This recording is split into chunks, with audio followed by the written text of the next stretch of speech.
Okay, so let's switch gears to Acumatica. I'm joined by Brian Sommer here, and if you wonder what's going on in the background, there's no one showering behind us. That's actually a fountain. It's the Zen of Orlando conventions here. So let's reboot here and talk for a few minutes about Acumatica, cloud ERP vendor. An interesting company with a unique set of attributes and challenges, in my view. We're about a day and a half into their week, which is for customers this year for the first time, but it's also geared particularly towards partners because Acumatica does a lot of go-to-market through their partners. So what are your reactions so far? Well, let's give the listeners here's the nickel tour on kind of the history, because I think it's kind of interesting in how it forms or shapes the dialogue. Here's a company that only sells through resellers. It has no direct sales to customers, period, end of story. They do have some of their own sales support people that will help their partners on some of the bigger deals, but it's all direct. And that's very appealing to these folks. And that's something that a lot of the founders brought with them, many of which came from companies like Microsoft Solomon and the like along the way. When you and I first started covering this company, that was, 3 years ago? Yep. It was a much smaller entity back then. It's been going through quite a bit of growth. There's been a number of personnel changes too, but by and large, some of the core things about it's the channel marketing approach and everything else, and the target market they go after. None of those have changed. What has changed, though, is the sheer number of partners, revenue growth, the breadth of the product line, and even some of the functionality of the product line have improved quite a bit, and they've gotten some better clarity around just what is their story on things like tenants, multi-tenancy, and the like. Fastest growing cloud ERP provider, though the CEO was careful to acknowledge that NetSuite is still the heavyweight in this arena. They're not really targeting the same customers at any rate. NetSuite's trying to move up market. Acumatica has said many times we're really focused on this mid-market. Yeah. That's where we want to stay. Well, he calls it a mid-market. I'm not one to pick a fight with a CEO, but they're really selling kind of between like a starter system like QuickBooks and maybe something higher up the food chain like an Intact or whatever. They're kind of right in that spot. Yeah. But yeah, they stay there. They stay there and stay focused. And it's kind of hard for us to find a lot of things to pick at a show like this because they've been consistent in what they've been doing and continue to keep building out geographically and the product breadth. There's some interesting aspects. I think they were one of the first because they built their technology late 2000s and they focused a lot on HTML5, basically, make our software accessible on any device. Right. You can deploy on-premise or cloud. I think some of that is still pretty appealing for folks. The customers I talk with, that can be, especially the mobile access can be very appealing. But one of the big differentiators that's sticking out for customers in a positive way is the pricing.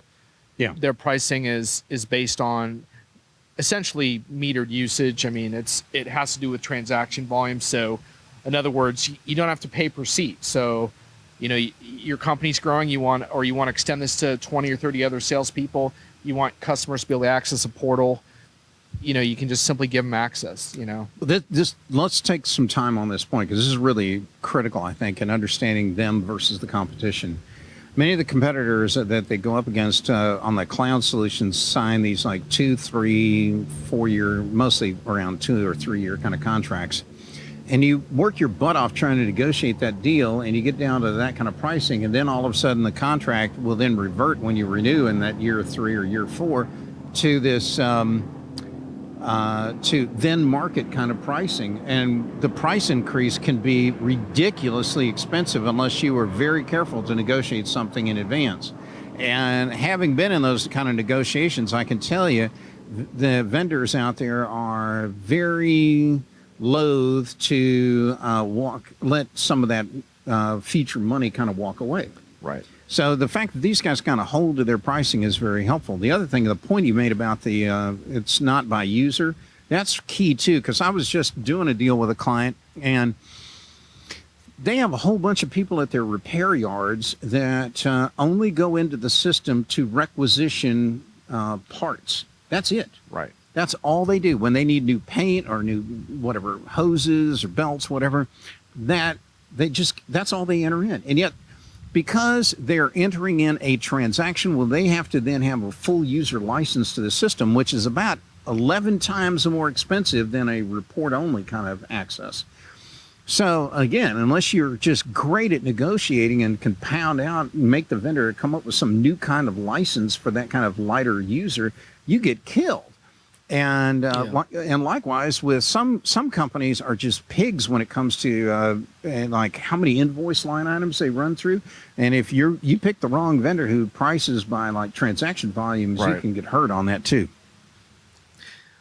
Yeah, the other interesting thing is they've been pretty aggressive with their platform play, which they call XRP, but basically trying to encourage ISVs and also customers to be able to easily build out on the platform without having to over customize the software. And I think some of that's working pretty well for them. I mean, in May at the analyst event that they did last May, they made pretty clear that they feel they have some work to do fleshing out certain verticals with functionality, and that's ongoing. That's going to be big for them, I think, is fleshing out some of the vertical functionality either through themselves or more partners.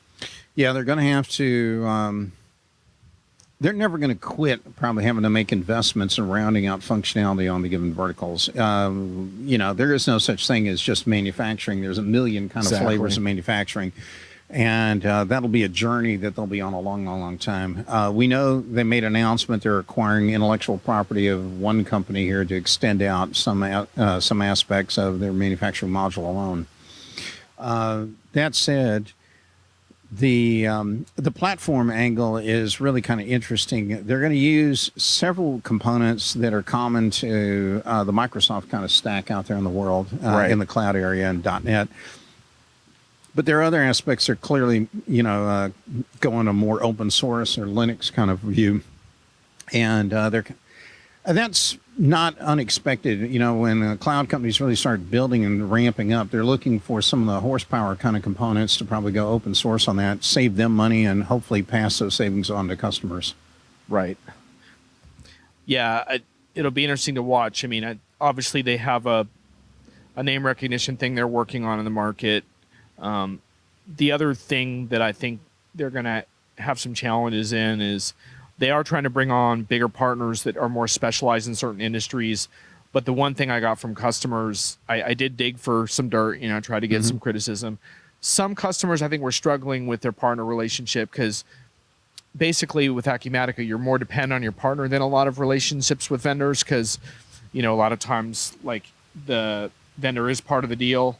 But in this case, a lot of times the partner is really your key point of contact. So you need the right partner.